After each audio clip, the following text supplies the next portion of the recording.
Goeiemiddag almal, gaan dit met julle?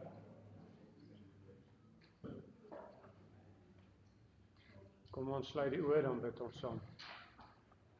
Ons troue Hemelse Vader, baie dankie dat U ons vanmiddag weer by mekaar bring. U sorg vir ons deur U voorsienigheid. U skenk reën en oorvloed, die damme loop oor, die riviere is vol, en so is U seën ook vol in ons lewens. Dankie daarvoor, dankie vir die vakansieperiode, dankie vir gesondheid, dat ons ook weer nou verder kan gaan met die katekisasies. Seën hierdie middag en dat ons weer nuwe dinge kan leer uit die woord en ook om die woord reg te verstaan. Ons vra dit uit genade om Christus wil. Amen. Ok, julle, ons gaan sing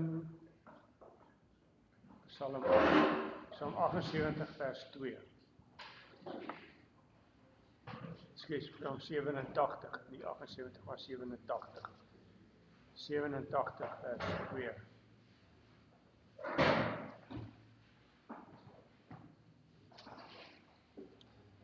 Ons sing oor die stad Jerusalem, wat sy poorte wyd moet oopmaak, want God wil hom laat groei met baie mense.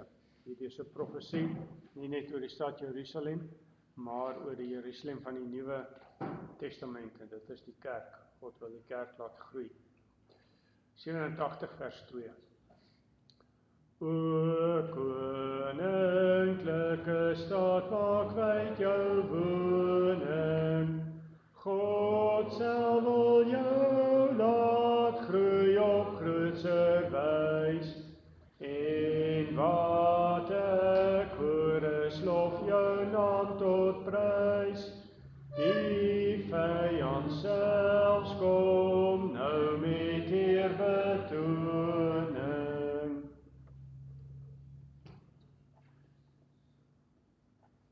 Goed, kom ons kyk. Heinrich is siek. Marius is wel hierso. Albert ook hierso. Armand, ja. Sonika, ja. Werner, ja. Stian, ook hierso. Carmen, ja. Margot, okay. Kobus, okay. Berend, ja. Nel is hierso. Thomas, ja. Aniek, na al jou omswervinge is jy weer terug. Annika, Henu, okay. Saskia, okay. Henry, ja, ek sukkel om te vir julle verstaan dan. As dit nou werklik warm was, dan was dit dalk iets anders. Eben, ja. Grete, so ek hierso. Christen, so ek hierso. Dis almal of nie? Niemand oorgeslaan nie. Sy. Goed.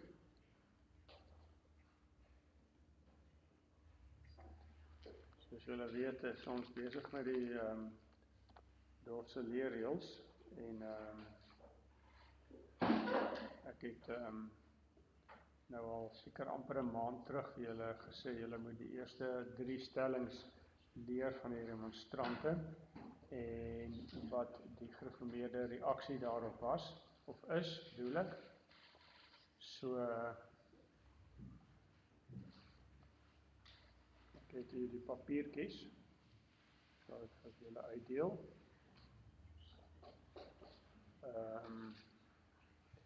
Die eerste stelling was, God verkies mense op grond van vooruitgesiene geloof. Wat was ook alweer die antwoord? Wie weet wat die antwoord daarop is, die gereformeerde antwoord?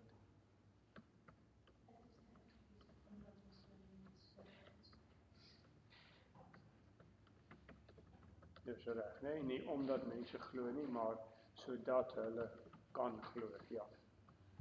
Dan die tweede stelling van die remonstrante was, Christus het vir alle mense gesterf. Wat was daarop die antwoord?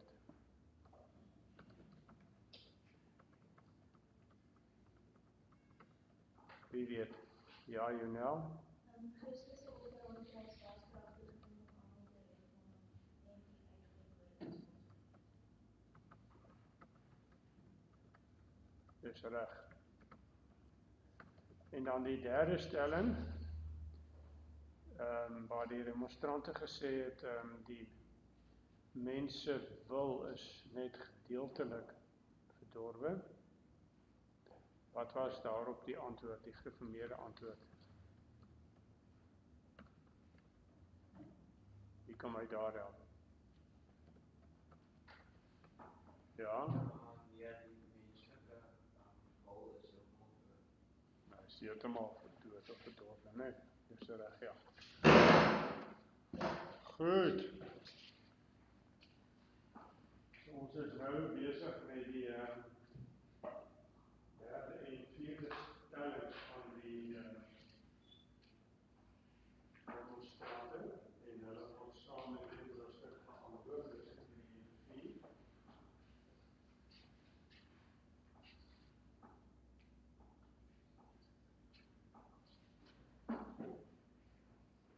Gaan julle saam as jy ons daarso oopmaak.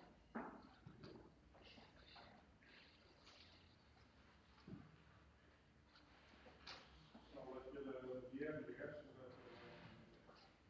baie seker ken.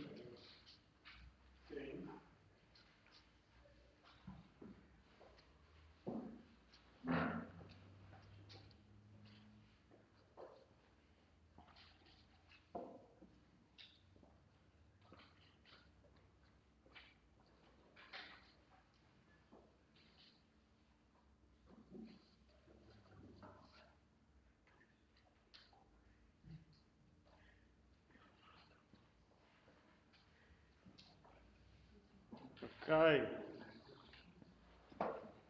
Het julle Psalm oop by Dorsaleriëls hoofstuk 3:4. So ons het al mooi gevorder in hoofstuk 3:4.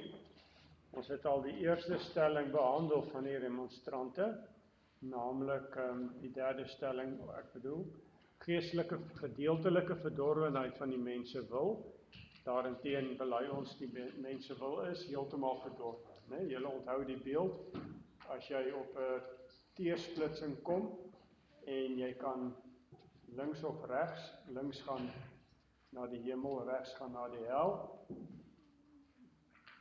Die remonstrante sê jy kan reg kies, jy kan links draai, jy kan reg kies. Op grond van die Bybel sê ons nie, ons wil is verdorwe, ons is soos 'n kar wat by 'n afdraande afry sonder remme. As iemand anders ons nie keer en terugtrek in die goeie rigting, gaan ons nie dit kan regkry nie. En dan die vierde stelling, en hy word dus ook in hierdie hoofstuk behandel, is 'n mens kan God se genade verwerp. So die moet jy gou opskryf. Dis die vierde stelling.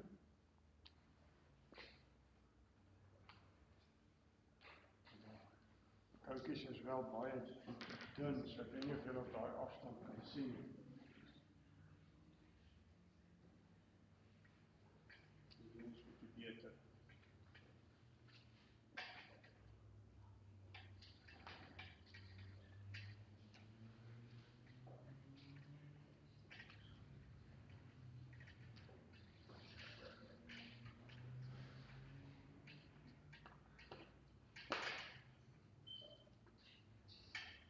Okay, skryf hom op, stelling nommer 4 by die Dorsaleriëls, skryf hom maar daar ergens op. Die remonstrante sê, 'n mens kan God se genade verwerp. Wat bedoel hulle daarmee? Is dit reg, is dit verkeerd? Dit hang natuurlik af van die konteks waarin jy dit sê. En ons gaan daarna kyk wat hulle presies bedoel het. Want op eerste gesig klink dit natuurlik waar, dit is op 'n manier ook waar in 'n sekere konteks, want die Bybel leer dat die genade van Christus aan die hele mensheid aangebied word. Maar die Bybel leer ook dat nie almal gered gaan word nie, so daar is mense wat dit verwerp. So hoe werk dit dan? Hoekom is dit dan 'n stelling waarmee die dorsaleerders nie saamstem nie? Kom ons gaan ondersoek dit. So ons gaan na die dorsaleerders paragraaf 12, hoofstuk 3:4 paragraaf 12.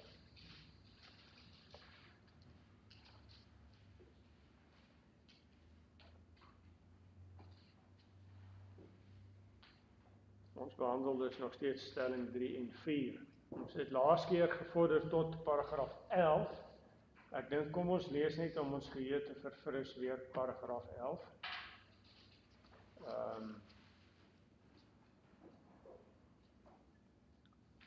Dus dalk die beste daar weer in te kom.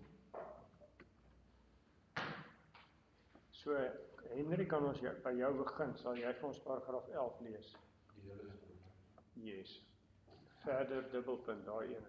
Verder, wanneer God se welbehae in Christus tot uitvoering bring, die ware bekering in hulle werk, laat hy die evangelie nie net uiterlik aan hulle verkondig nie.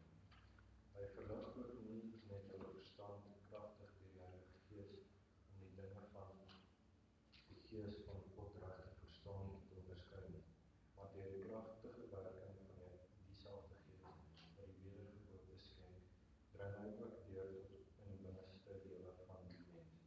Open hy die geslote hart, versag hy wat hard is, en besny wat onbesnede is.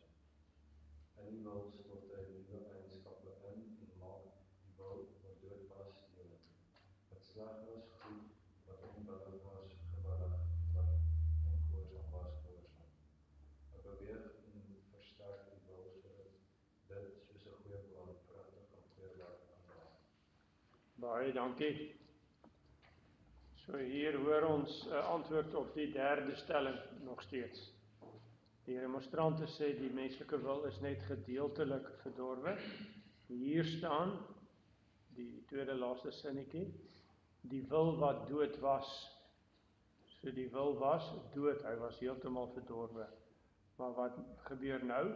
Die Heilige Gees maak die wil weer lewendig. Hy stort nuwe eienskappe in die wil uit. Wat is daai eienskappe? Naamlik dat ons nou gehoorsaam wil wees en dat ons soos 'n goeie boom ook mooi vrugte van goeie werke dra.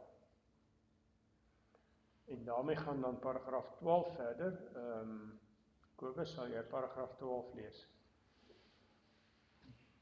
Dit is die wedergeboorte, die nuwe skepping, die opwekking uit die dood, en die lewendmaking wat in die skrif so heerlik spreek, wat God sonder ons in ons werk.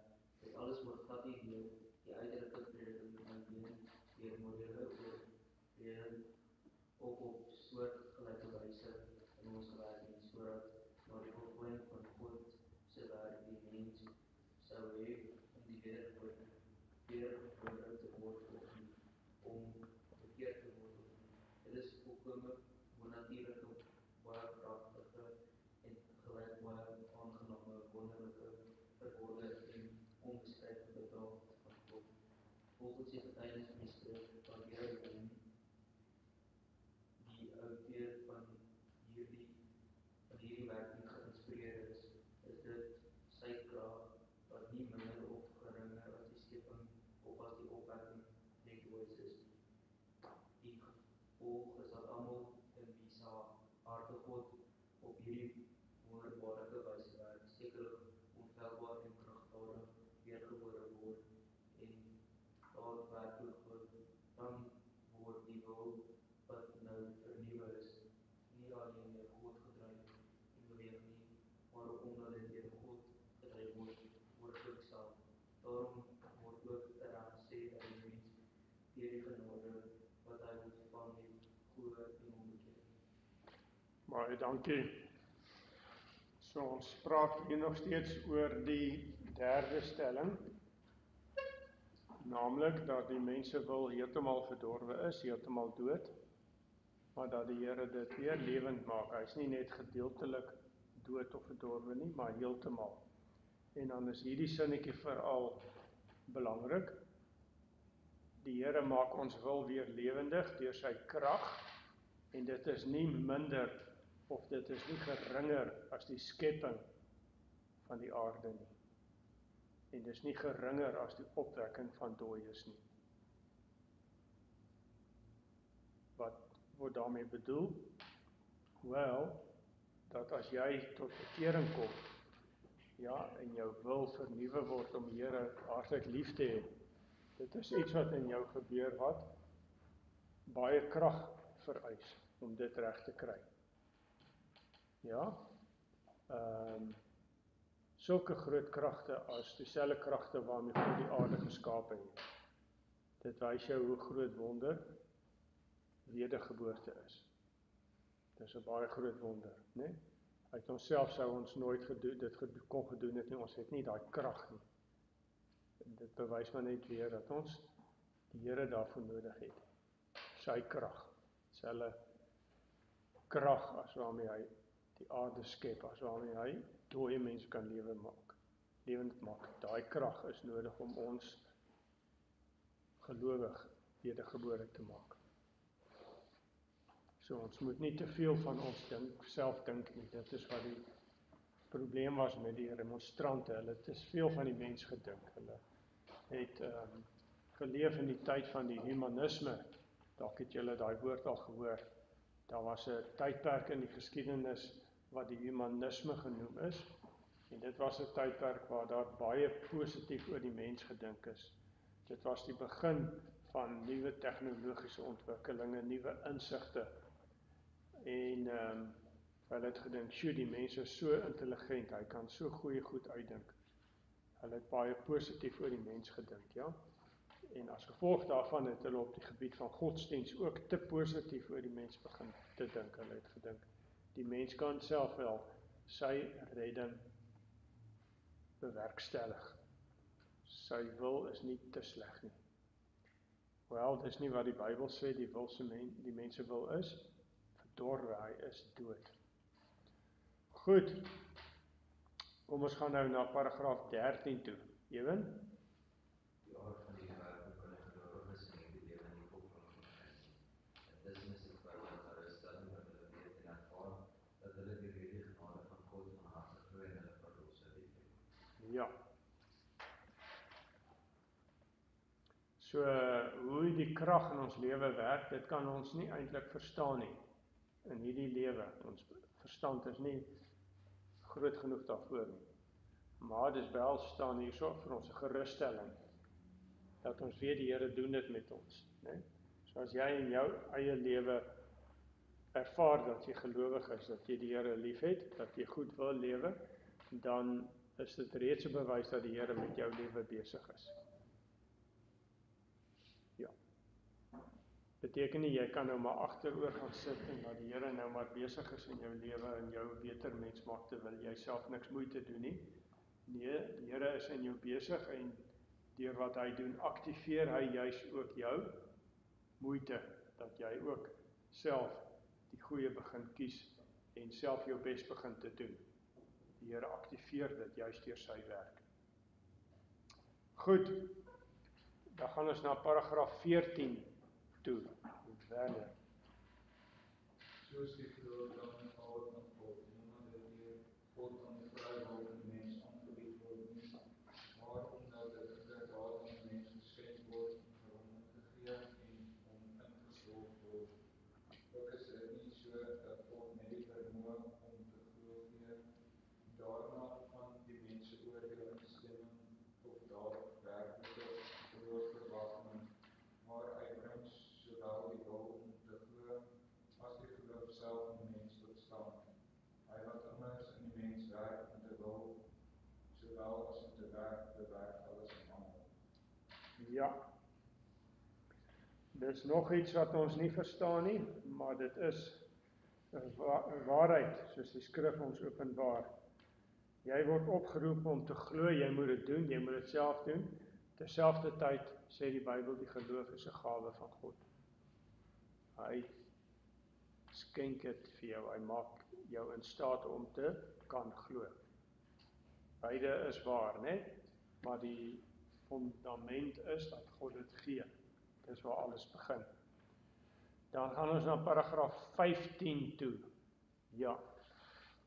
Hierdie genade is God van iemand verskuld nie. As God verskyn is van iemand skuld, as hom vooraf net kan gee en dan later vergoed word. Inderdaad, as God van die mens verskuldig is, as selfs niks anders as sonde in die mens het nie. Die mens wat hierdie genade ontvang, is van God, alleen eeuwige dankbaarheid verskuldig, en dan God ook daarvoor. Die mens wat hierdie genade nie ontvang nie, erken waaraan hierdie geestelike dinge en skep nie, en sy eie dinge bewaar, bedoeling, sonder om daarin te verkeers op wat hy het, terwyl hy niks het nie. Verder moet oor hulle, wat hulle geloof in die openbaar bely, en hulle lewe verbeter. Vervolgens, die voorbeeld, en apostel baie in stil geoordeel en gepraat word, want die binneste van die hart is in ons onbekend. Die ander, wat nog nie geroep is nie, moet ons van God bid. Maar die dinge wat nie bestaan nie, roep asof hulle bestaan. Ons maak ons voorskryf, en teenoor hulle, en trotsheid kry, asof ons onsself aan hulle onderskei nie.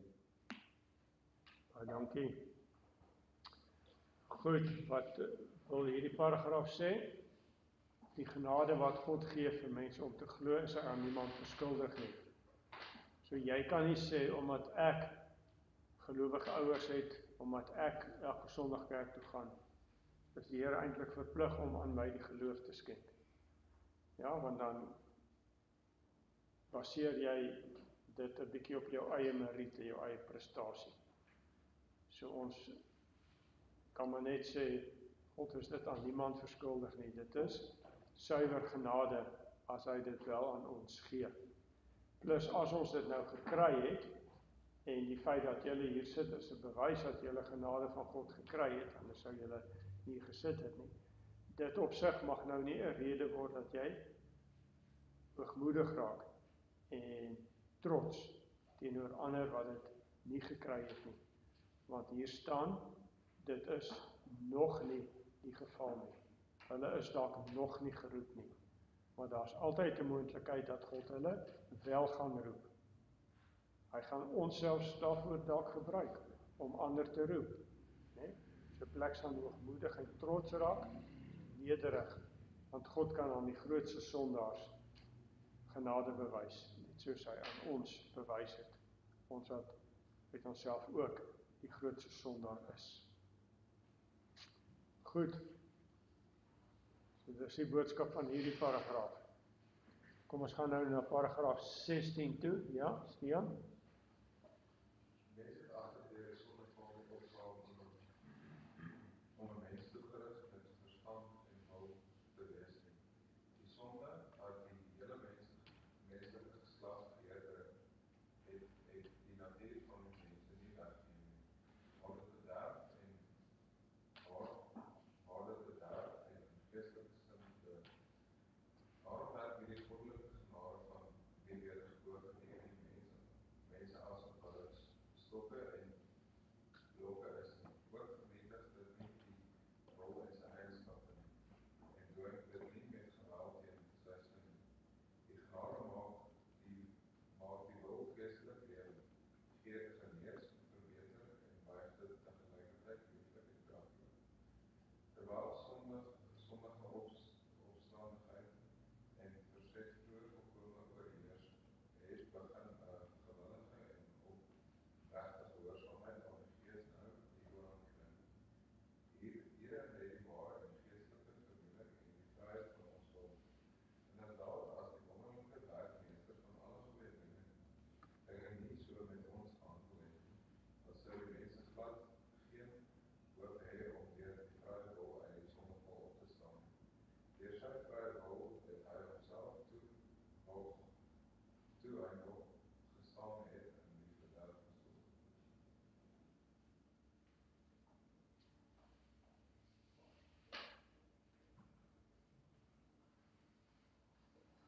Baie dankie.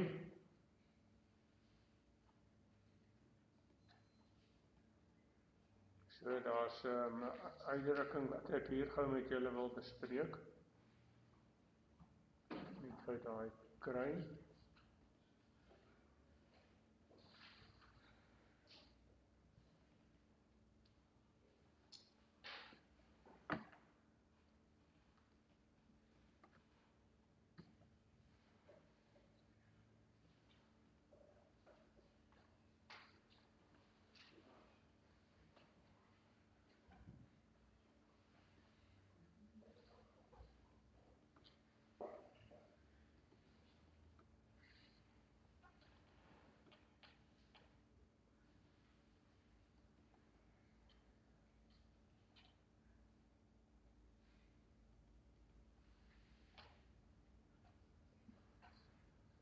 Goed.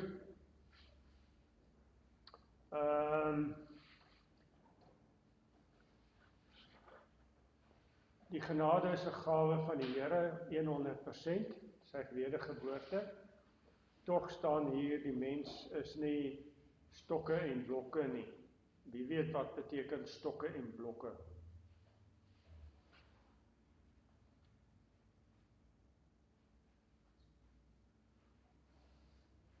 Daar's 'n hele storie hier agter wat interessant is.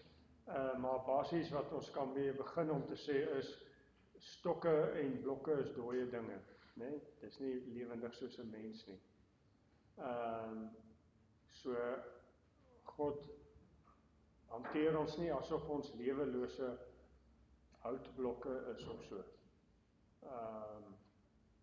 Ons is mense met 'n eie wil wat kan kies, né? Dit is iets wat ons weer eens daai verband nie kan verstaan nie, want God gee alles, maar vervolgens verwag hy ook dat ons hom dan van harte sal lief hê. Ja. Hy verwag dat ons ons volle verstand gebruik om hom te dien. Nou, die Joodse leerreëls is oorspronklik in Latyn geskryf en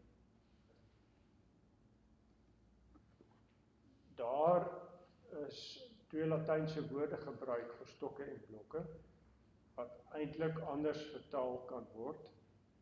En die Latynse woord wat hier vertaal is met stokke is eintlik 'n woord wat ook beteken domkop. Iemand sonder verstand. En die tweede woord wat hier gebruik word beteken ook eintlik domkop of 'n imbesiel. Wie van julle het al die woord imbesiel genoem? Imbesiel is iemand wat so gestremd is dat hy geen verstand het. So, hierdie sin wil dus bedoel, God behandel ons nie asof ons domkoppe is nie. Nou dat hy die geloof skenk, wil hy dat ons met ons volle verstand hom van harte dien. Ja? Ons is nie maar net 'n komputer wat hy kan programmeer en dan loop die ding. Hy het nie 'n ander keuse nie, né? Want ja. Ons het eie keuse, ons moet van harte die Here kies om hom lief te hê en te dien. Goed, dit is paragraaf 16. Kom ons gaan nou na paragraaf 17 toe. Wie se beurt is dit? Thomas.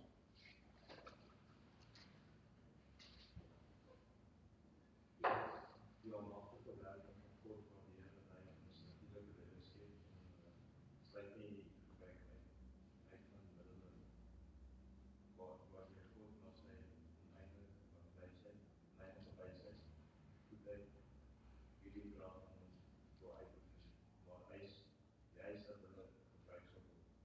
En so sluit die woordgenoemde bonatuurlike werking van God waardeur hy ons weergebore word volstrek, nie gebruik van die evangelie uit en dit ook onvriendelik. Inteendeel die alwyse God het tot 'n saak van die wedergeboorte en tot voedsel vir siel bestem.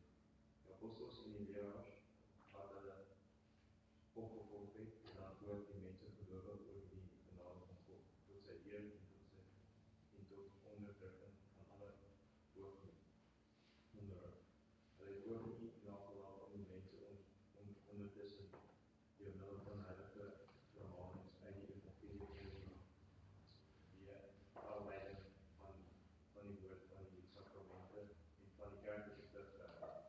net so met hulle wat nou mense onderrig gee, of die wat onderrig ontvang, hulle ook nie aanmatig en kort versoek deur die dinge beskryf wat hy maak, sy laagwaarde saamvoeg.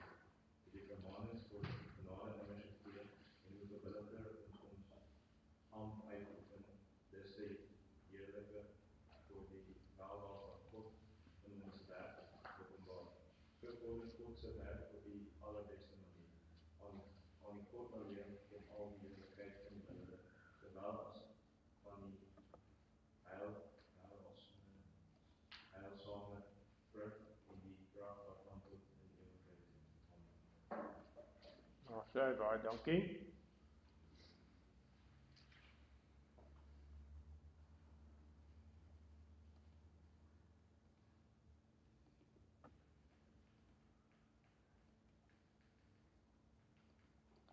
Goed, die geloof, die genade is 'n geskenk wat ons ontvang. Hoe ontvang jy dit? Hier staan, ons ontvang dit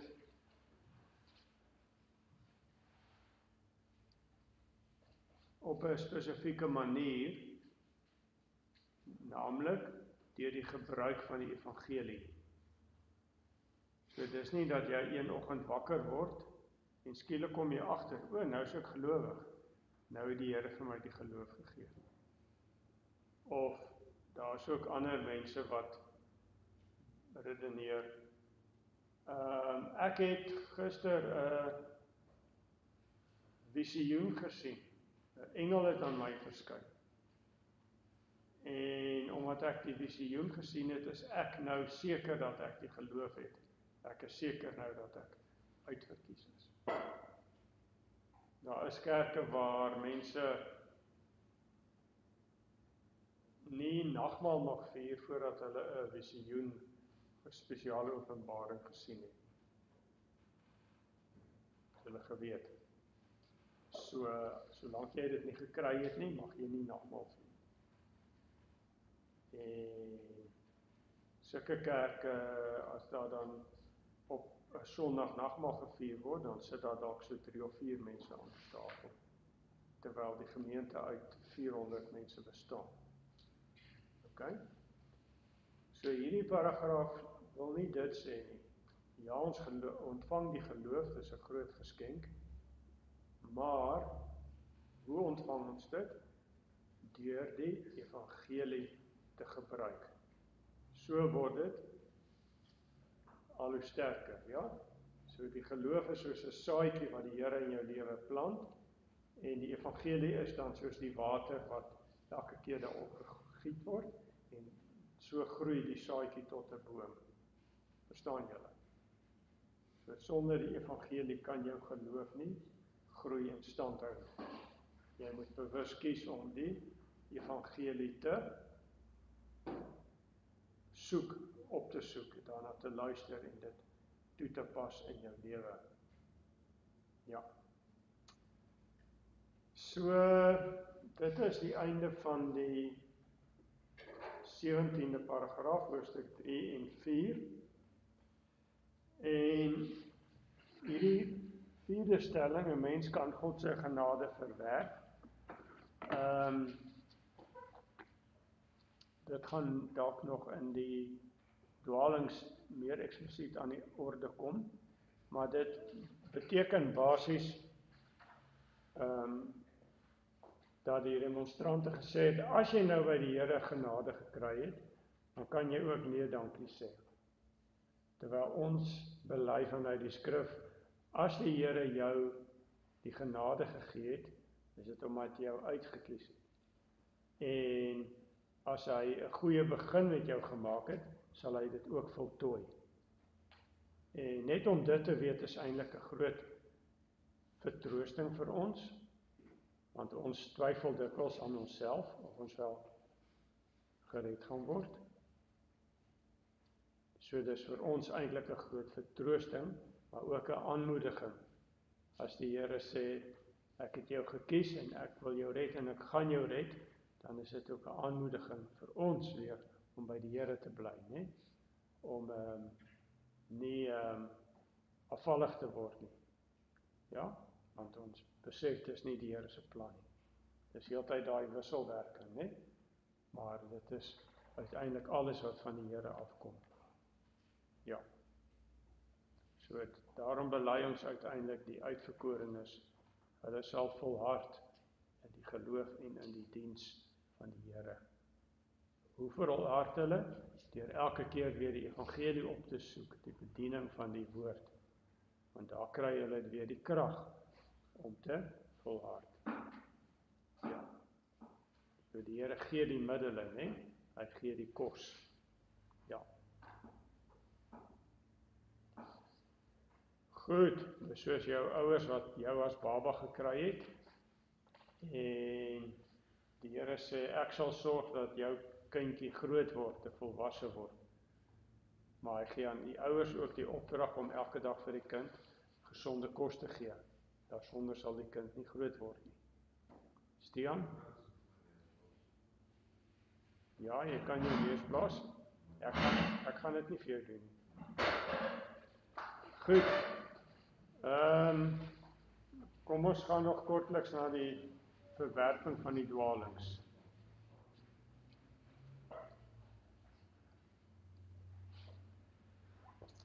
Kyk of ons sin kan maak hieruit. Hulle kan soms nogal triekie wees. Eerste ene, kom ons fokus op die verwerping van die dwaalings. Nommer 1.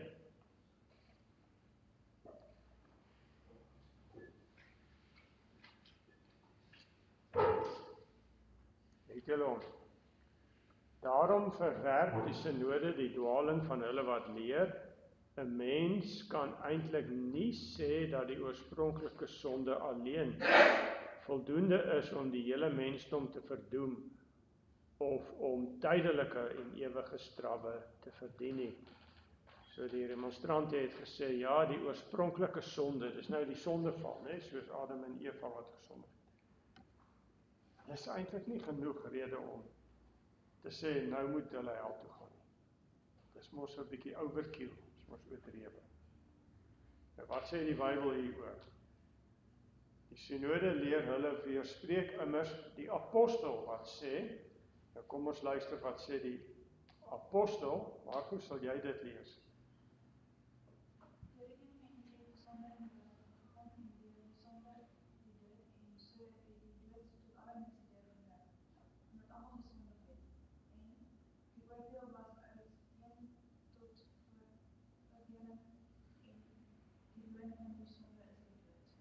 Ja, so die Bybel sê, die loon van die sonde is die dood. Die oordeel was uit een verwys hier na Adam wat gesondig het, né? En hy is toe veroordeel, met saam met hom sy nageslag. Die dood het deur een mens tot alle mense deurgedring. Ja, ons is afstammelinge van Adam. Ons het daai selfde afwyking in ons, om die Here ongehoorsaam te wil wees. Goed, kom ons gaan na die tweede dwaling toe. Die synode verwerp die dwaling van hulle wat leer, die geestelike gawes of goeie hoedanighede en deugde soos goedheid, heiligheid en regverdigheid kon nie deel van die wil van die mens wees toe hy in die begin geskep is nie. Daarom kan dit in die sondeval ook nie van die wil geskei word nie. Sjoe, hierdie een is nogal complicated. Verstaan julle hom?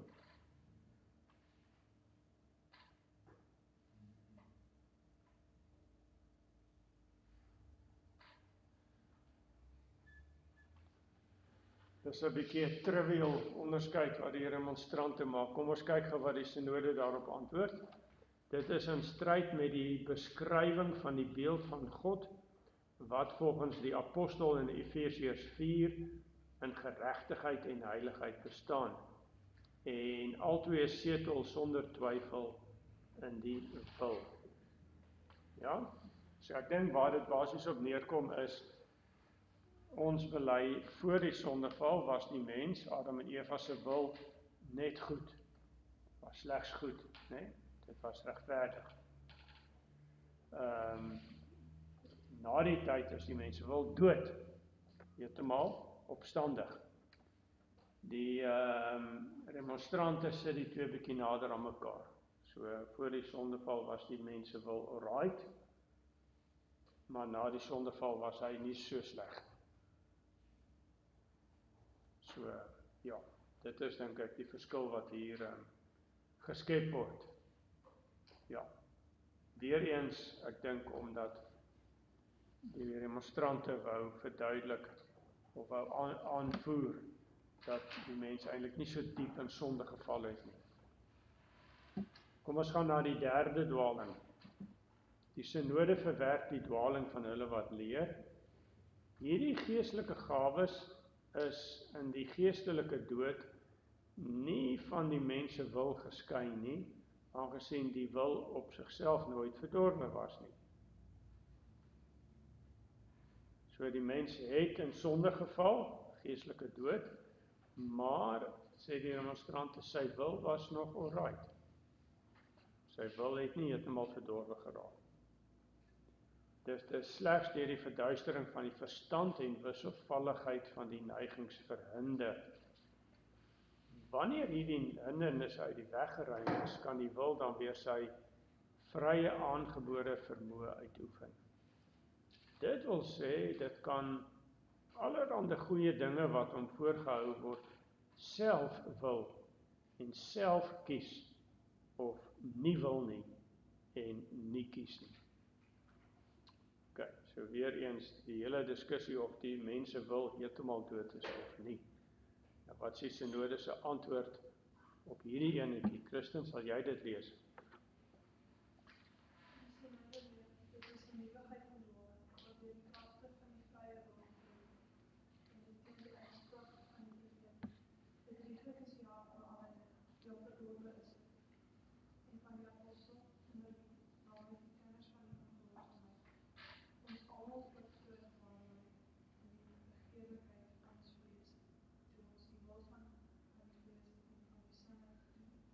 Ja. So wat die Dorsalerios hier doen is basies net noem 'n paar Bybelverse, né, waaruit blyk dat die mense wil regtig heeltemal dood was, né, heeltemal sleg was. Soos Jeremia sê, bedrieglik is die hart, verdorwe is dit. Die hart, dis die plek waar jy jou besluite maak, né? Dis die plek van jou wil. As dit in die Bybel staan, hoe kan die remonstrante dan sê, ja, die mense wil is nog alright, hy kan kies of hy nou goed of sleg wil doen. Goed, kom ons gaan dan na die vierde dwaling. Die synode verwerp die dwaling van hulle wat leer, die mens wat nie weergebore is nie werklik en nie heeltemal dood in sondes nie. Ook is alle kragte om die geestelik goeie te doen, om nie ontneem nie. Hy kan nog honger en dors na die geregtigheid en die lewe, en kan die offer van 'n verslae en gebroke gees wat God welgevallig is, bring. Hiereens die remonstrante dink bietjie te positief oor die mens, né? 'n Mens wat nie weergebore is nie, beteken nie hy is heeltemal dood in sondes nie. Ja, so hy kan nog besluit om goeie dinge te doen. So wat antwoord die synode daarop, Sonika?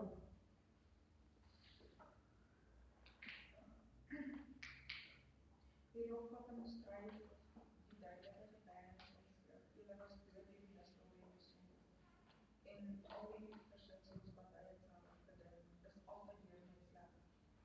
Buitendien is honger en dors na bevryding uit die ellende op die lewe, as ook die offer van 'n gebroke gees aan God slegs einde op die wedergeborenes en aan hulle wat salig Baie dankie. So weer eens wat die Dorsalerios hier doen is, hy noem maar net 'n paar Bybelverse. En daai Bybelverse spreek vir hulle self. As hy in Efesiërs 2 staan, julle was dood deur julle sondes. Ja? Nou, dis interessant, Paulus skryf dit aan mense wat lewendig is. Nou, hoe kan mense aan wie hy skryf wat lewendig is, dood gewees het? Hoe kan dit? As jy lewendig is, dan is jy mos lewendig vanaf jou geboortedag. As jy na jou geboortedag ergens dood gegaan het, dan kan jy nie weer lewendig wees dat Paulus aan jou 'n brief kan skryf. Dit werk nie so. So Paulus moet iets anders bedoel, né? En hy bedoel dus inderdaad iets anders, naamlik hierdie mense in Efese was geestelik dood. Hulle wil was dood. Dis wat hy bedoel, né?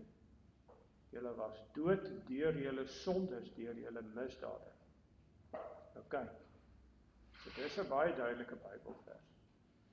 Die demonstrante kan nie beweer dat die mens nie heeltemal dood is na die sondeval nie. Die mens het geestelik heeltemal dood gegaan. Goed, kom ons gaan na die 5de dwaling toe. Kyk of ons hom kan baas raak. Die synode verwerp die dwaling van hulle wat leer, die verdorwe en natuurlike mens kan die algemene genade waaronder hulle die lig van die natuur verstaan, of die gawes wat na die sondeval nog in hom oorgebly het, tot sy heil gebruik.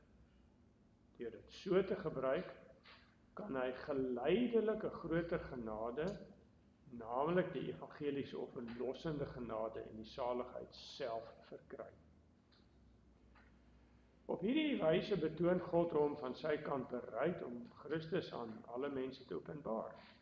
Hy skenk die middele wat vir die openbaring van Christus en vir geloof en bekering nodig is, genoegsaam en kragtadig aan almal. Sjoe, dis weer complicated. Maar wat sê die remonstrante hierso?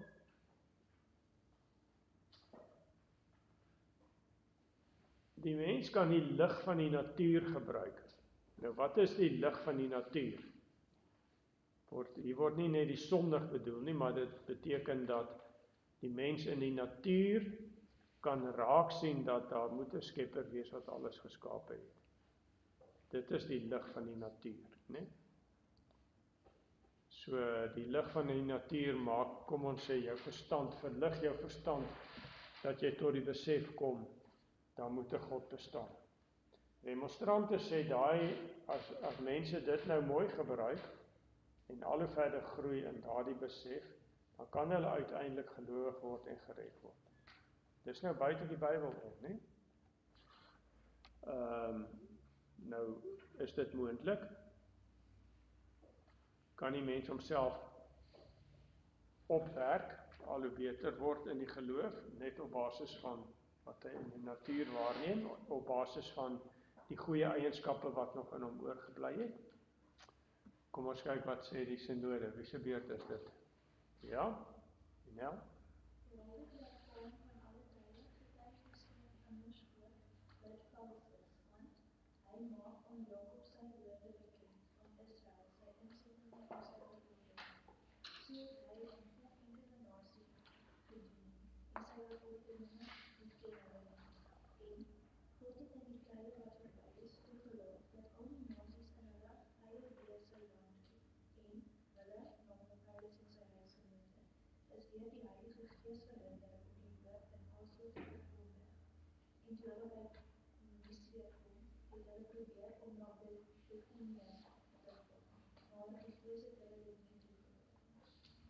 Baie dankie. Right. Nou, wat wil hierdie Bybelverse vir ons sê? Basies dit, daar is 'n onderskeid tussen Israel gewees en die ander nasies. Wat is daai onderskeid? Israel het die woord van die Here gekry, die ander nasies nie. Danksy die feit dat Israel die woord van die Here gekry het, is hulle gered, want hulle het dit gelees en so het hulle begin glo, né? Soos ek al eerder gesê het, die woord is die water wat die geloof laat groei. Dit het die ander nasies nie gehad nie. Nie dat God die ander nasies wou uitsluit nie, né? En dit het baie in die Nuwe Testament baie sterk geblyk. soos daar in Handelinge staan, wat Jonel gelees het, dat in die verlede het die nasies in hulle eie weë gewandel, maar nou gee die Here die moontlikheid tot bekering, want sy woord gaan nou uit na alle nasies toe. So, die boodskap wat die synode hier wil oordra is, jy het die skrif nodig, wat vir ons die genade van Christus openbaar, om tot geloof te kom. Sonder die skrif net met die natuur en die goeie eienskappe wat dalk nog in jou oorgebly het, gaan jy nie tot geloof gaan kom nie. Jy het die skrif nodig. Goed, dan is daar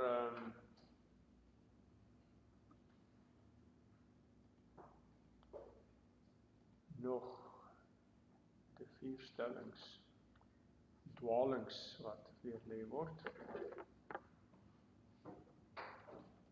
Ek dink ons gaan volgende week daarmee verder.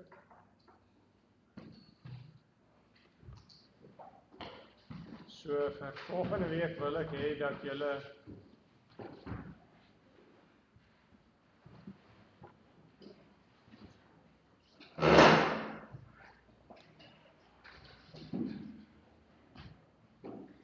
die stellings weer leer, en ek wil julle vra. 'n Mens kan God se genade verwerp. Die antwoord is van volgende week verder hieroor praat. God se genade is onweerstaanbaar.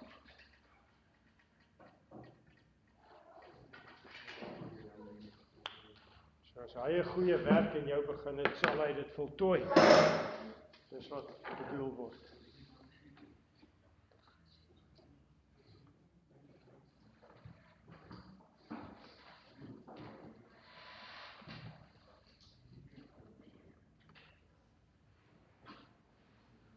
Goed, het iemand enige vraag? Dan hoop ek julle DV môre aan te sien. Is dit reg met julle? Waar sien ek julle môre aand? Ekskuus?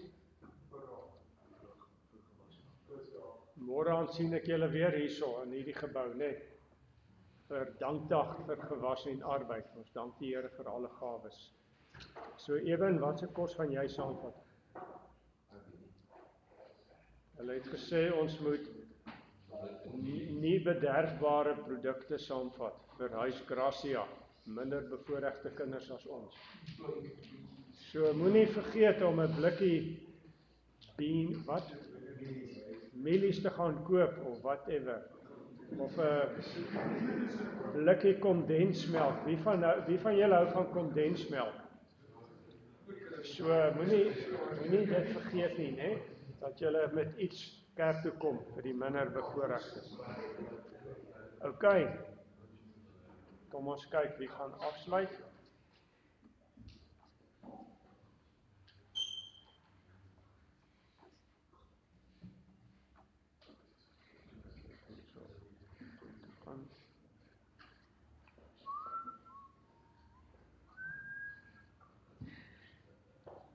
Thomas, sal jy volgende keer afsluit?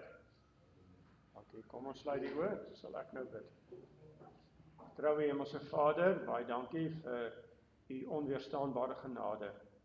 Dit gaan ons verstand te bowe, maar dit maak ons baie dankbaar, want as ons op onsself sou vertrou, sou ons baie onseker wees, omdat ons elke keer weer agterkom dat ons tot sonde geneig is.